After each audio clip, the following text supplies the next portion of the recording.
বিরতির পর স্বাগত। নির্বাচনী আবহ চলছে গোটা দেশ জুড়ে, দেশের রাজ্য রাজনীতি উত্তাল। এরই মধ্যে প্রশান্ত কিশোরের নয়া বক্তব্য।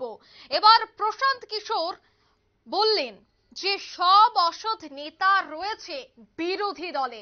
ওনার এই বক্তব্যে, ওনার এই দাবির পর কিন্তু আবারও দেশীয় রাজনীতি সরগরম। সব সৎ নেতা কি তবে একমাত্র বিজেপিতেই রয়েছে? ওনার এই দাবির পর কিন্তু ঠিক এই প্রশ্নই উঠতে শুরু করেছে। অর্থাৎ কেজরিওয়ালের গ্রেফতারির পর বিস্ফোরক মন্তব্য এবার প্রশান্ত কিশোরের। সে বিষয়ে বিস্তারিত জানবো। টেলিফোন লাইনে রয়েছে এক্সিকিউটিভ এডিটর নীল বণিক। নীল, বড় বক্তব্য প্রশান্ত কিশোরের। তিনি বলছেন সব অসৎ নেতা নাকি বিরোধী শিবিরে বা বিরোধী দলে রয়েছে। তবে কি সৎ নেতা শুধুমাত্র শাসক দল বিজেপিতে রয়েছে?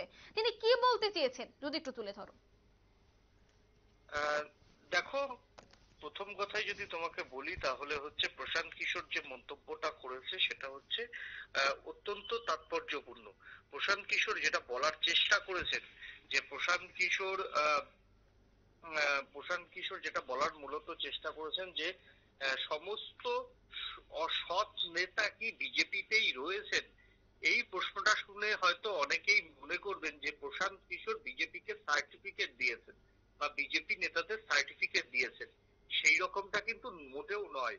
যেটা প্রশান্ত কিশোর বোঝাতে চেয়েছেন যে অরবিন্দ কেজরিওয়ালের গ্রেপ্তারির পর যেভাবে পরপর দুটি রাজ্যের দুটি মুখ্যমন্ত্রী গ্রেপ্তার হয়েছেন, এখনো বহু নেতা কর্মী তারা ইডি বা সিবিআই নজরে রয়েছেন।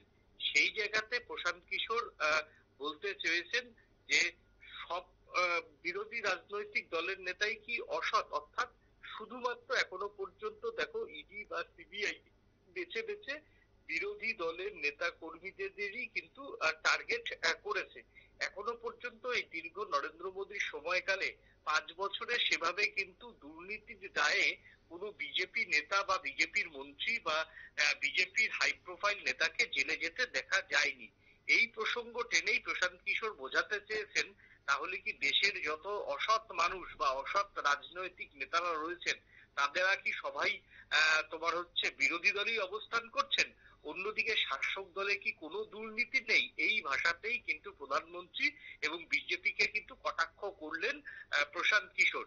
প্রশান্ত কিশোরকে আমরা ভোট কৌশলী বলেই জানি, তবে প্রশান্ত কিশোরের যে গতকাল যে মন্তব্যে কিন্তু অনেকেই মনে করেছিলেন যে প্রশান্ত কিশোর বিজেপি বা প্রধানমন্ত্রী নরেন্দ্র মোদীর প্রশংসা করেছেন।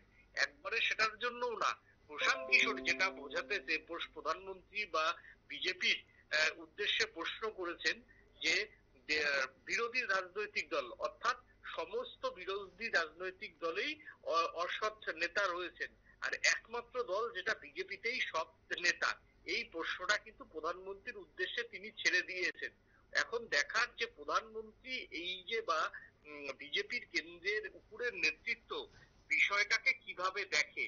এবার যদি দেখা যায় যে আগামী দিনে আরো কোনো নেতা কর্মী, এখনো পর্যন্ত মহুয়া মৈত্র সহ বহু নেতার বিরুদ্ধে সিবিআই ইডি কিন্তু তদন্ত শুরু করে দিয়েছে, এবং সেই জায়গাতে দাঁড়িয়ে আগামী দিনে যদি প্রধানমন্ত্রী বিষয়টা নিয়ে ভাবেন তাহলে কিন্তু প্রধানমন্ত্রীকে কিন্তু তিনি যে নিরপেক্ষতার সহিত প্রশাসন চালান এবং সিবিআই এবং ইডি কে নিয়ে যে পরপর অভিযোগগুলো উঠছে তারা বিজেপির কথা মতো কাজ করছে, সেই জায়গা থেকে যদি নিজেকে বাঁচাতে হয় তাহলে কিন্তু তাকে কিন্তু তার এই সিবিআই এবং ইডির নিরপেক্ষতা বজায় রাখতে গিয়ে এমন কিছু স্টেপ নিতে হবে যেটা প্রধানমন্ত্রী নরেন্দ্র মোদীর যে মুখ সেটা আগামী দিনে উদাহরণ হয়ে থাকবে।